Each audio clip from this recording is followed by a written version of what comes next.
নমস্কাৰ কবিতাছ ক্ৰিয়েশ্যন চেনেলটোলৈ সকলোকে পুনৰবাৰ স্বাগতম জনাইছোঁ। আজি 34 সাইজৰ ব্লাউজৰ বেক পাৰ্টটো মই আপোনালোকক কাটিং কৰি দেখুৱাম। ইয়াতে মই দুটা ডিঙি একেলগে কাটিং কৰি দেখুৱাম। এটা হৈছে সুইটহাৰ্ট নেক, আনটো হৈছে ৰাউণ্ড নেক। ফ্ৰণ্ট পাৰ্টটো মই আগতে দি থোৱা আছে, মোৰ চেনেলত গৈ আপোনালোকে চাব পাৰিব। তেতিয়াহ'লে দেৰি নকৰি ভিডিঅ'টোৰ মাজলৈ আমি আগবাঢ়োঁ। 34 সাইজৰ ব্লাউজটো বেক পাৰ্টটো কাটিং কৰিবৰ বাবে মই এখন নিউজ পেপাৰ লৈ লৈছোঁ। আজি নিউজ পেপাৰতে কাটিং কৰি দেখুৱাম। প্ৰথমে মই ইয়াৰে দীঘলটোৰ জোখ লৈছোঁ। বেক পাৰ্টটো আমি 15 ল'ব লাগিব। 15 ইঞ্চিত দাগ এটা দি পেলাই আঁচডাল মই চিধাকৈ টানি ল'লোঁ। বেক পাৰ্টটো আমাৰ ফিটিং লাইনটো হ'ব, আপোনাৰ 14 ইঞ্চ আৰু ইয়াতে মই 1 ইঞ্চি বেছিকৈ লৈছোঁ, অৰ্থাৎ 15 ইঞ্চ লৈছোঁ। এতিয়া ডিঙিটো আমি জোখ ল'ব লাগিব 5.5। 5.5 দাগ দি মই আঁচডাল টানি ল'লোঁ। এতিয়া তললৈকে মই ইয়াতে 10 ইঞ্চিত দাগটো দি ল'লোঁ। 10 ইঞ্চি বা 11 ইঞ্চি আপোনালোকে ডিপ নেক হিচাপে ল'ব পাৰিব। এতিয়া তলৰ ফালে মই 10 দি পেলাই আকৌ তলৰ ফালৰ পৰা 2.5 ইঞ্চি ল'লোঁ, অৰ্থাৎ ওপৰৰ ফালে 2 ল'লোঁ, তলৰ ফালে 2.5 ল'লোঁ। এতিয়া সমানকৈ আঁচবোৰ টানি টানি ল'লোঁ। ডিঙিৰ আঁচডালো মই টানি ল'লোঁ। এতিয়া তলৰ ফালেও মই আঁচডাল টানি লৈছোঁ। এতিয়া আমি হাতখনৰ জোখটো ল'ব লাগিব। হাতখন অৰ্থাৎ আৰ্মহোলটোত মই 6 ইঞ্চি লৈছোঁ। 6 ইঞ্চিত চিন এটা দি সমানকৈ আঁচবোৰ টানি ল'ব লাগিব।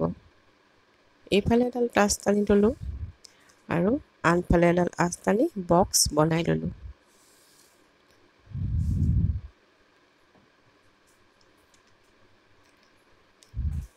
এইখিনিতে আমি ল'ব লাগিব 3 আৰু এইফালেও ল'ব লাগিব 3। এতিয়া এই কোণাটোত আমি ল'ব লাগিব 1.5 ইঞ্চি। এতিয়া এই 3ৰ পৰা ইফালে 3লৈকে আমি শ্বেপটো দি ল'ব লাগিব। হাতৰ শ্বেপটো সম্পূৰ্ণকৈ দিয়া হৈ গৈছে। এতিয়া বুকুৰ জোখটো ল'ব লাগিব।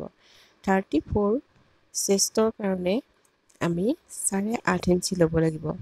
লগতে আমি 2 ইঞ্চি বেছিকৈ ল'ব লাগিব, কিয়নো কেতিয়াবা আমাৰ ব্লাউজটো যদি টান হৈ যায় তেতিয়াহ'লে ভিতৰত কাপোৰ সুমুৱাই ৰাখিলে আমি ঢিলা কৰি ল'ব পাৰোঁ। আৰু তলৰ ফালেও একেটা জোখেই মই লৈছোঁ। 10.5 ইঞ্চিত চিনটো দি ল'লোঁ। এতিয়া ওপৰৰ পৰা তললৈ সমানকৈ আঁচডাল টানি ল'লোঁ।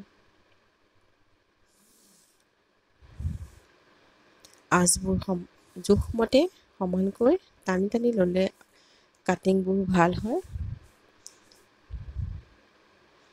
এতিয়া ডিঙিৰ শ্বেপটো মই আপোনালোকক দি দেখুৱাম। প্ৰথমে ৰাউণ্ড শ্বেপ দিম, তাৰপিছত মই সুইটহাৰ্ট নেকৰ শ্বেপটো দিম। ওপৰৰ ফালৰ পৰা এনেকৈ শ্বেপটো দিব লাগিব। ৰাউণ্ডটো আমাৰ হৈ গৈছে। এতিয়া মই সেই একেখিনি জেগাৰ পৰাই সুইটহাৰ্ট নেকৰ শ্বেপটো দি দিছোঁ।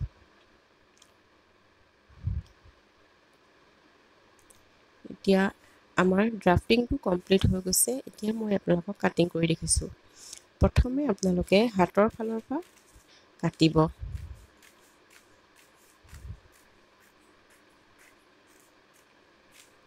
হাতখন আমাৰ কটা হৈ গৈছে।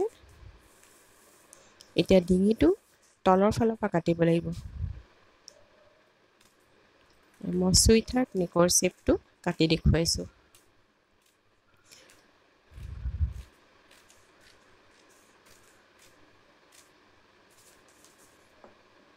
ডিঙিটো কটা হৈ গৈছে। এতিয়া আমাৰ তলৰ ফালে যিখিনি কাগজ বেছি হৈ আছিলে বা কাপোৰ বেছি হৈ থাকিব সেইখিনি আমি এনেদৰে কাটি আঁতৰাই ল'ব লাগিব। এতিয়া আমি ইয়াতে